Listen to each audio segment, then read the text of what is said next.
Sesungguhnya pada kisah-kisah mereka itu terdapat pengajaran bagi orang-orang yang mempunyai akal. Keutamaan sholat malam. Al-Kisah, seorang laki-laki membeli budak.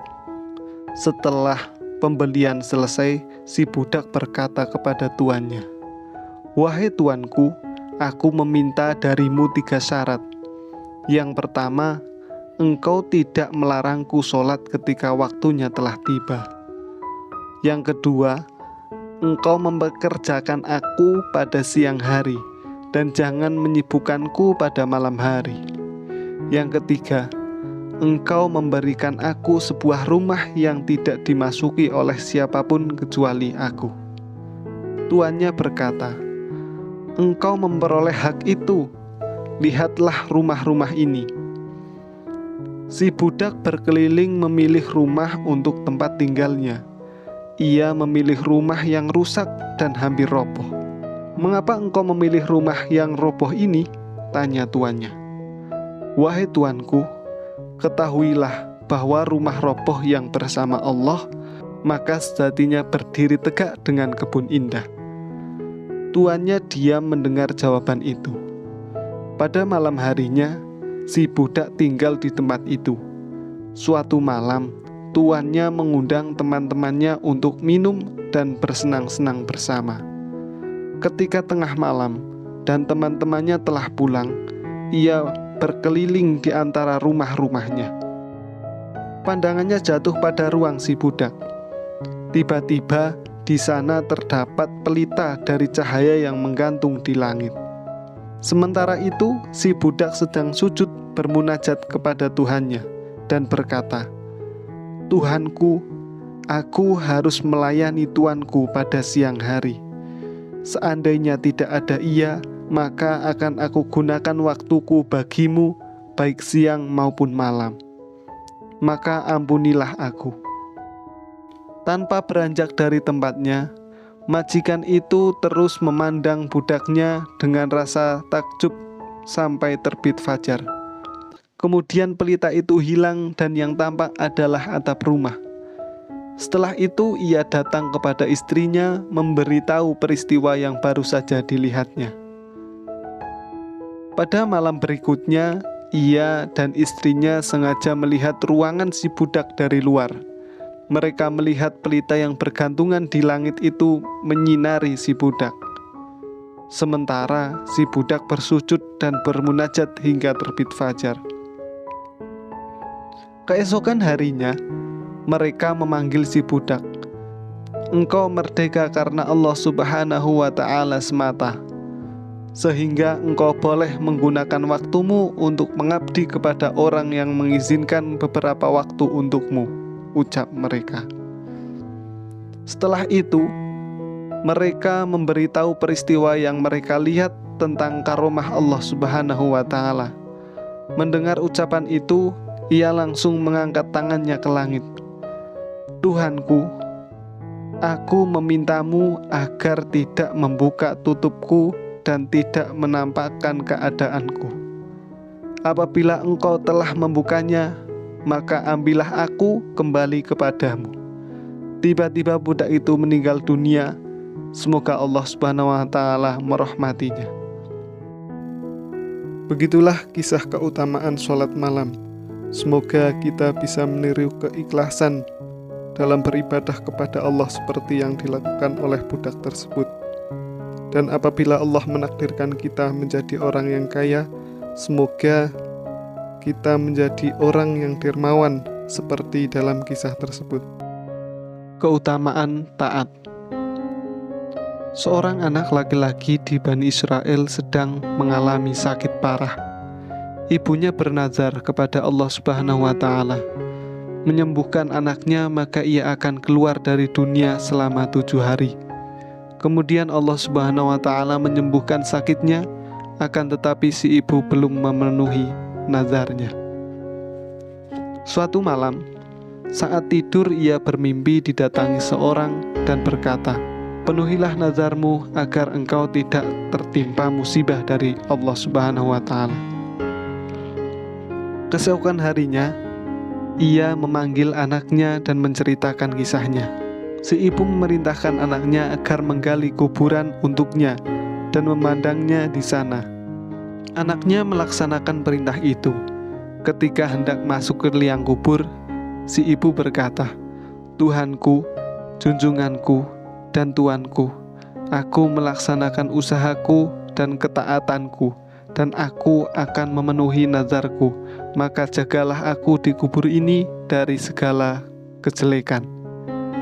Setelah itu, anaknya memasukkan tanah ke dalam kuburan hingga tertutup rapat. Kemudian anak itu pergi.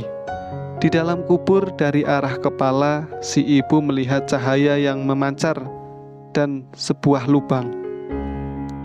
Ia mengintip ke dalam dan melihat taman yang di dalamnya terdapat 2 orang perempuan. "Wahai perempuan, keluarlah dari petapaanmu dan duduklah bersama kami," ajakan 2 perempuan yang berada di taman tersebut. Tiba-tiba lubang itu melebar sehingga si ibu itu bisa masuk ke taman tersebut. Di dalam taman itu terdapat telaga yang sangat bersih. Mereka duduk di sana, lantas ibu itu duduk di samping mereka, mengucapkan salam kepada mereka. Mereka tidak menjawabnya. "Mengapa kalian tidak menjawab salamku, padahal kalian mampu mengucapkannya?" tanya si ibu kepada mereka. "Salam adalah ketaatan, sementara kami dilarang melakukan itu," jawab mereka. Ketika si ibu itu sedang asik duduk bersama mereka, tiba-tiba seekor burung hinggap di kepala salah satu perempuan itu. Burung tersebut melingkupkan kedua sayapnya pada kepala perempuan itu. Lalu seekor burung lagi turun, hinggap di kepala perempuan yang lain. Namun burung ini mematuk kepala perempuan tersebut dengan paruhnya. Si ibu itu bertanya kepada yang pertama, "Dengan apa engkau memperoleh karomah ini?" "Sewaktu di dunia, aku mempunyai suami. Aku taat kepadanya. Ketika aku keluar dari dunia, ia ridho terhadapku. Maka Allah Subhanahu wa Ta'ala memberikan kemuliaan ini." Kemudian si ibu bertanya kepada perempuan yang kedua, "Mengapa engkau mendapat siksa ini?" "Aku sebenarnya perempuan solehah. Sewaktu di dunia aku mempunyai suami, tetapi aku bermaksiat kepadanya. Aku meninggal sedangkan ia membenciku. Maka Allah menjadikan kuburku sebagai taman karena kebaikanku. Akan tetapi Allah Subhanahu wa Ta'ala menyiksaku seperti ini sebab bencinya suamiku kepadaku. Maka aku meminta kepadamu, apabila engkau kembali ke dunia, tolonglah aku dengan datang kepada suamiku, barangkali ia ridho kepadaku." Ketika 7 hari telah lewat, 2 orang perempuan itu pun berkata kepada si ibu, "Berdirilah, masuklah ke dalam kuburmu, sebab anakmu datang mencarimu." Si ibu itu pun masuk ke dalam kuburnya dan menemukan anaknya sedang menggali kuburnya. Anak itu pun mengeluarkan ibunya dari kubur dan membawa pulang. Maka kabar tentang si ibu itu pun menjadi gempar. Ia telah memenuhi nazarnya. Orang-orang berdatangan untuk mengunjunginya. Suami perempuan yang disiksa di suatu taman datang kepadanya. Si ibu menceritakan peristiwa istri orang itu. Akhirnya suami perempuan itu memaafkannya. Pada malam harinya, ia bermimpi bertemu dengan perempuan itu dan berkata, "Aku selamat dari siksaan karena kamu memberikan balasan kebaikan dan memaafkan kesalahanmu." Sungguh luar biasa cerita pada kali ini. Semoga kita bisa mengambil hikmahnya. Keramat. Seorang laki-laki menuturkan, "Kami bersama para pedagang di sebuah kapal. Angin dan ombak mengguncangkan kapal kami. Kapal semakin tidak seimbang. Kami semua takut. Saat itu di pojok kapal terdapat seorang laki-laki yang memakai pakaian dari kulit unta. Ombak selalu menghantam kapal dengan keras, bahkan air laut masuk ke dalam kapal.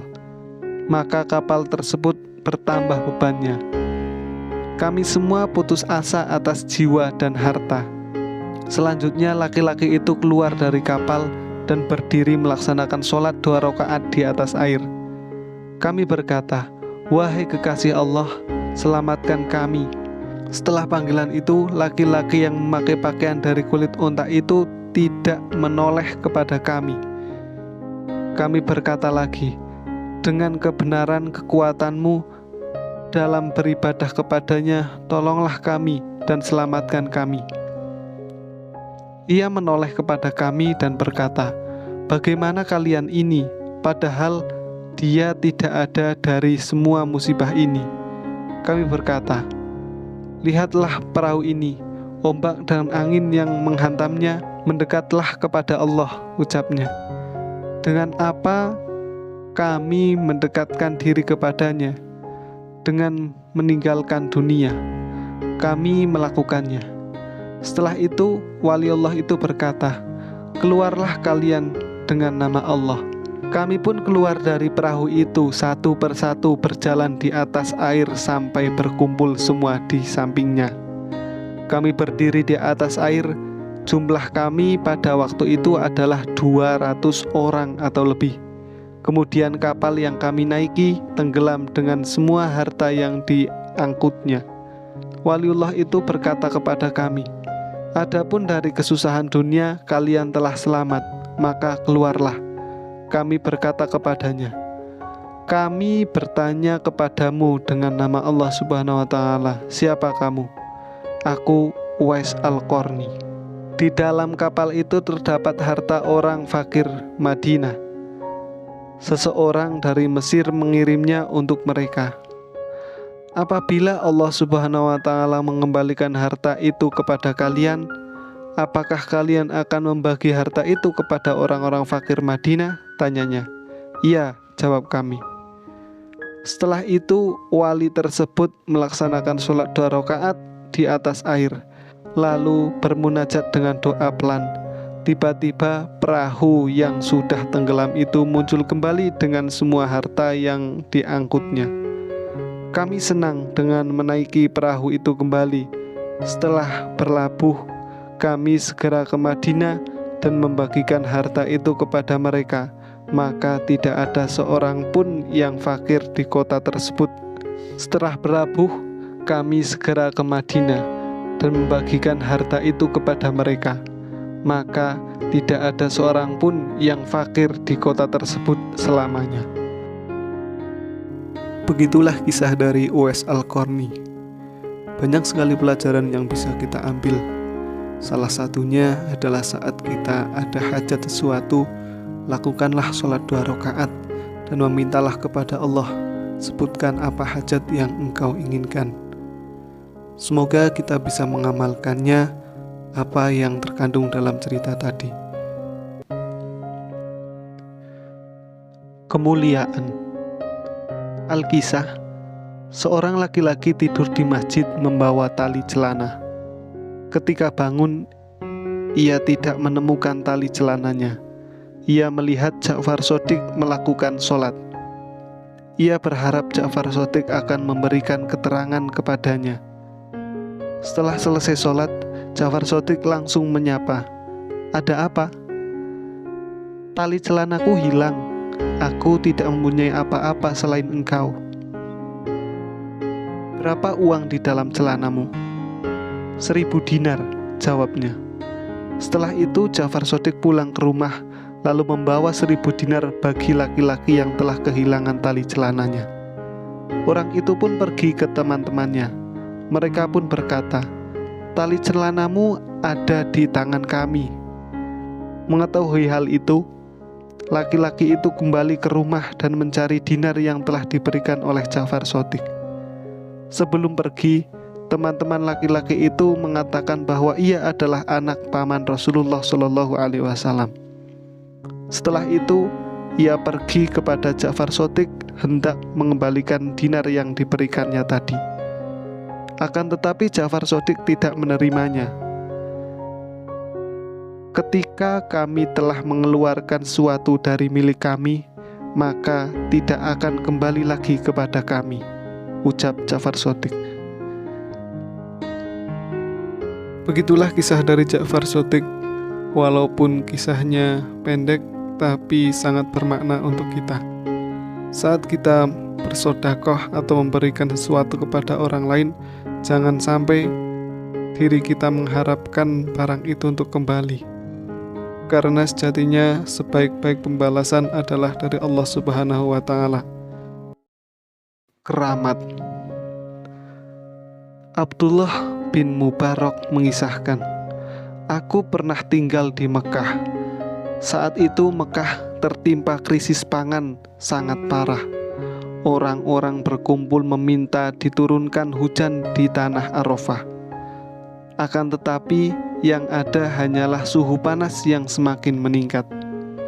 Mereka tinggal di sana selama 1 Jumat sampai Jumat berikutnya. Kemudian mereka keluar dari tempat itu. Di antara mereka, aku melihat seorang laki-laki hitam yang lemah tubuhnya. Ia mendirikan sholat 2 rakaat, lalu berdoa kepada Tuhannya, kemudian bersujud dan berkata, demi keagunganmu, aku tidak mengangkat kepalaku dari sujud sehingga engkau menurunkan hujan kepada hamba-hambamu. Beberapa saat kemudian, aku melihat segumpal awan mendung yang tampak, kemudian segumpal mendung lain yang menyatu dengannya. Setelah itu langit menurunkan hujan seperti sumur yang menumpahkan air. Ia memuji Allah dan pergi. Aku mengikutinya hingga melihatnya masuk ke dalam rumah. Setelah mengetahui persis tempatnya, aku pulang. Keesokan harinya, aku membawa beberapa dirham dan dinar. Aku datang ke rumah penjual budak itu. Aku berkata kepada pemiliknya, aku butuh seorang budak yang hendak aku beli. Pemilik rumah itu pun mengeluarkan sekitar 30 budak. Apakah masih ada yang lain? Tanyaku. Masih ada satu yang menghindar dari orang-orang dan tidak mau berbicara kepada siapapun. Perlihatkan ia kepadaku. Pemilik rumah tersebut mengeluarkan budak itu. Benar, yang dibawa adalah budak yang aku lihat kemarin. Aku berkata kepadanya, berapa engkau menjualnya? 20 dinar. Tetapi untukmu aku menjualnya 10 dinar. Timbal pemilik rumah. Tidak, aku akan menambahkan harga itu menjadi 27 dinar. Ia menerimanya, lalu aku mengambil tangan si budak dan kembali ke rumah. Setelah itu, budak itu berkata kepadaku, wahai Tuan, mengapa engkau membeliku? Padahal aku tidak mampu mengabdi kepadamu. Aku membelimu agar engkau menjadi tuanku dan aku mengabdi kepadamu. Mengapa engkau melakukan demikian? Sebab kemarin aku melihat engkau berdoa kepada Allah dan doamu dikabulkan. Aku mengetahui karomahmu. Apakah engkau melihatnya? Ya. Apakah engkau akan memerdekakan aku? Engkau merdeka karena Allah semata. Selanjutnya aku mendengar sebuah suara yang tidak aku ketahui fisiknya. Wahai Ibnu Mubarak, bergembiralah, sebab Allah Ta'ala mengampuni dosamu. Kemudian Ibnu Mubarak mengambil wudhu dengan sempurna dan melaksanakan sholat 2 rakaat dan berkata, segala puji bagi Allah Subhanahu wa Ta'ala. Ini adalah pemerdekaan tuanku yang kecil. Bagaimana dengan pemerdekaan tuanku yang besar? Si budak juga berwudu dan melaksanakan sholat 2 rakaat.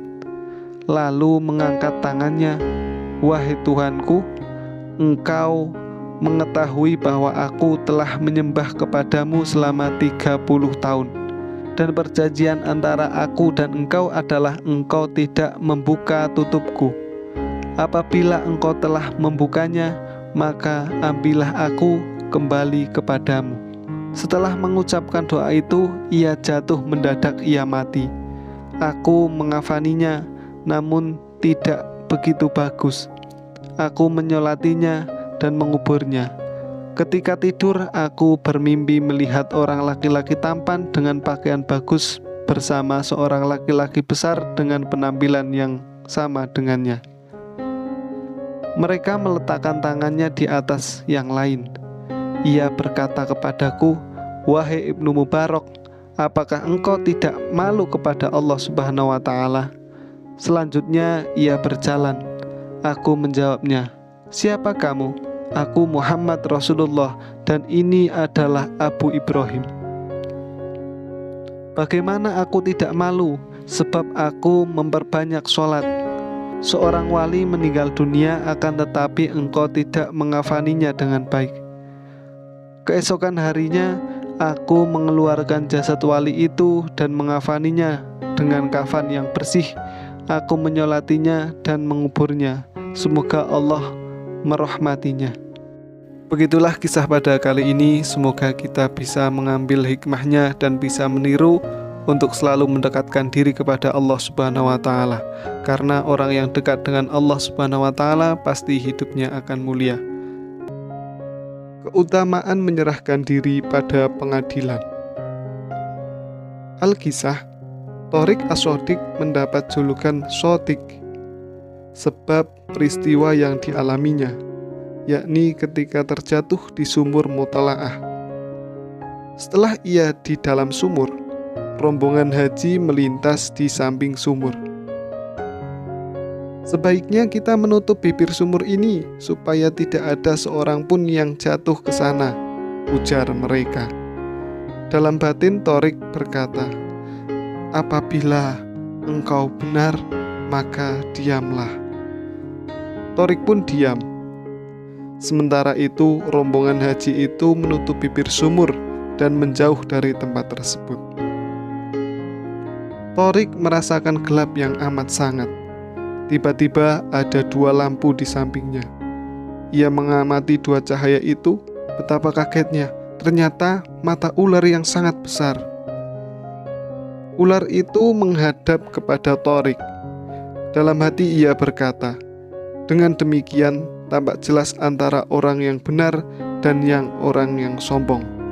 Ketika ular itu sudah begitu dekat dengan Thariq, ia menyangka bahwa hewan melata tersebut akan memakannya. Akan tetapi, sang ular malah naik sampai bibir sumur.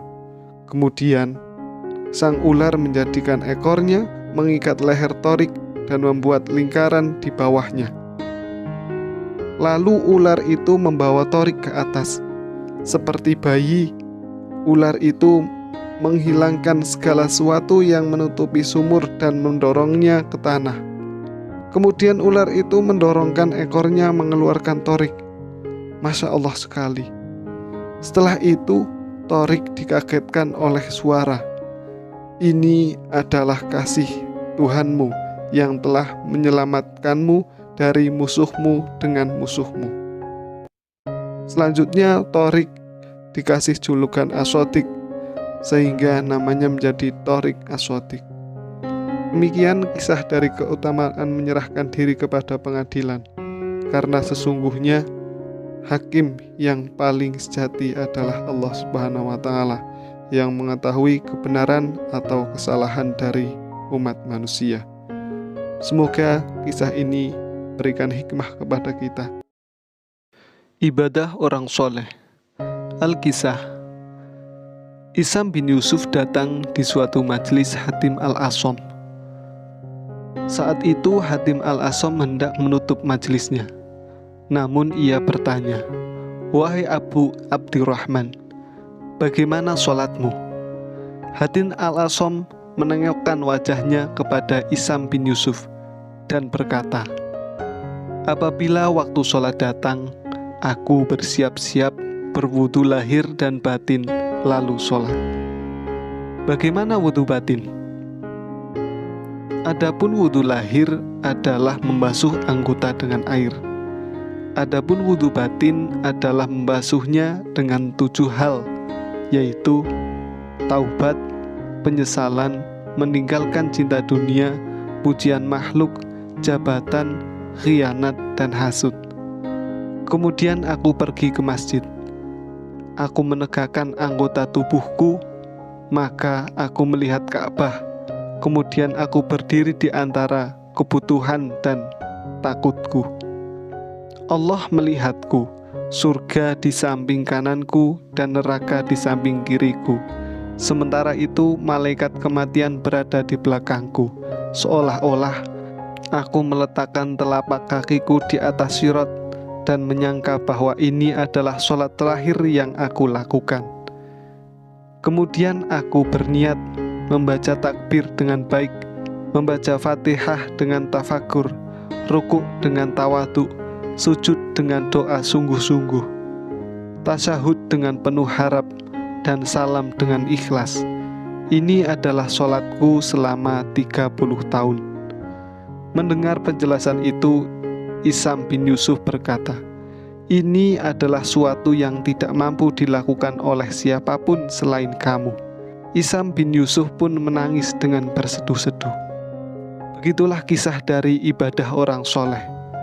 Walaupun kita belum bisa melaksanakan sholat seperti kisah di atas, setidaknya di dalam jiwa kita ada keniatan untuk belajar agar sampai ke taraf tingkat sholat dan wudhu seperti kisah di atas.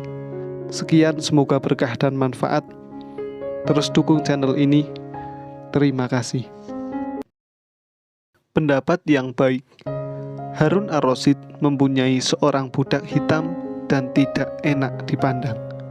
Suatu hari, ia menjebarkan banyak dinar di hadapan budak-budak perempuannya. Mereka pun berebut dinar itu. Sementara budak hitam tersebut hanya terhenti melihat wajah Harun ar-Rasyid. Lalu dikatakan kepada budak hitam itu, "Mengapa engkau tidak mengambil dinar? Sesungguhnya yang mereka cari adalah dinar, sedangkan yang aku cari adalah pemilik dinar." Demikian jawaban budak itu. Mendengar ucapan itu, Harun ar-Rasyid takjub, lalu mendekatinya dan memujinya. Akhirnya tersebarlah kabar kepada para raja bahwa Harun ar-Rasyid jatuh cinta kepada seorang budak perempuan yang hitam. Ketika hal itu didengar olehnya, Harun ar-Rasyid mengutus utusan agar mengumpulkan semua raja di istananya. Harun ar-Rasyid juga memerintahkan mendatangkan semua budak dan masing-masing diberi satu mangkuk dari permata. Setelah itu, Harun ar-Rasyid memerintahkan mereka agar membanting mangkuk tersebut. Semua menolaknya, hanya ada satu yang melakukannya, yaitu budak perempuan hitam yang jelek itu. Ia melemparnya dan memecahkannya. Kemudian Harun ar-Rasyid berkata, "Lihatlah pada budak ini. Wajahnya memang buruk, akan tetapi perilakunya mulia." Selanjutnya, sang khalifah bertanya kepada budak perempuan hitam itu, "Mengapa engkau melakukan itu?" Budak perempuan hitam itu pun menjawab, "Engkau telah memerintahkanku memecahkannya. Aku melihat bahwa pecahan mangkuk menyebabkan gudang harta khalifah berkurang. Sementara tidak memecahkannya berarti telah menentang perintah khalifah. Kekurangan pertama lebih utama untuk terus melestarikan kehormatan khalifah. Dan aku melihat bahwa memecahkan menjadi diriku dianggap gila. Sementara membiarkan berarti aku dianggap menentang khalifah. Maka telah jelas bahwa pertama lebih aku sukai daripada kedua." Jawaban itu membuat para raja memujinya. Akhirnya mereka mengetahui alasan khalifah mencintainya. Wallahu a'lam.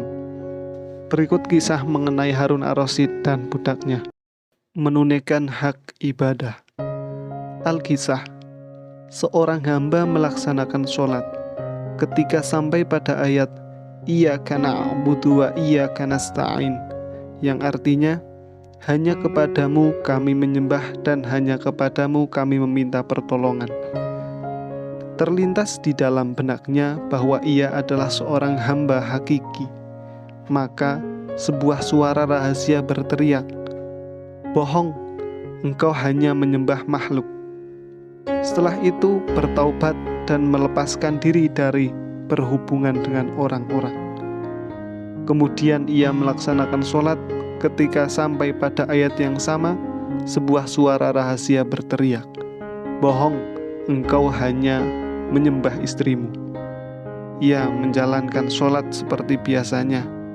Ketika sampai pada kalimat yang sama, sebuah suara rahasia berteriak, "Bohong, engkau hanya menyembah hartamu." Setelah itu, ia menyedekahkan semua hartanya. Ia kembali melaksanakan sholat. Kemudian sampai pada ayat yang sama, sebuah suara rahasia berteriak, "Benar, engkau benar-benar ahli ibadah."